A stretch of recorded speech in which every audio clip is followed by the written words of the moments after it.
Sa mabuting balita ngayon, ipinapakita ni Jesus ang kanyang malalim na paanyaya, manatili sa kanyang pag-ibig. Hindi lamang niya sinabing mahal niya tayo, kundi inaanyayahan niya tayo manatili roon, manahan at mag-ugat sa pag-ibig na iyon. Ibig sabihin, ang buhay Kristiyano ay hindi lamang pagsunod sa utos, kundi pamumuhay sa ugnayang puno ng pag-ibig. Ngunit paano tayo mananatili sa kanyang pag-ibig?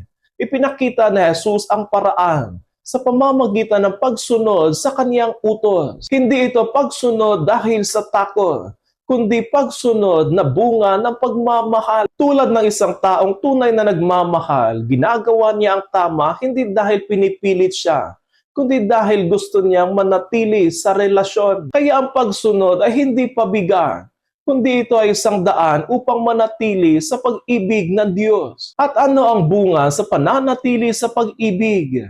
Kagalakan. Ngunit hindi ito karaniwang saya na nakadepende sa sitwasyon. Ito ay kagalakan ni Kristo mismo. Isang kagalakan na nananatili kahit may problema, kahit may pagsubok. Ito ay kagalakan na nagmumula sa katiyakang minamahal tayo ng Diyos at nananatili sa Kanya. Sa ating buhay, hinahabol natin ang mga bagay na nagbibigay sa atin ng saya, tagumpay, kayamanan, relasyon at material na bagay. Ngunit kadalasan, ang mga ito ay panandalian lamang. Ngunit ang tunay na kagalakan na hindi matatagpuan sa labas, kundi sa ugnayan kay Kristo lamang. Kapag siya ang sentro ng ating buhay, kahit simple ang ating kalagayan, may kagalakang tunay na hindi kayang palitan ng mundo. Kaya ngayon, manatili tayo sa pag-ibig ni Kristo.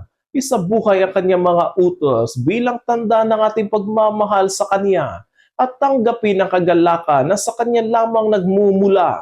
Sapagkat ang pusong nananatili sa pag-ibig ng Diyos, iyon ang pusong tunay na nagagalak at napupuno ng buhay.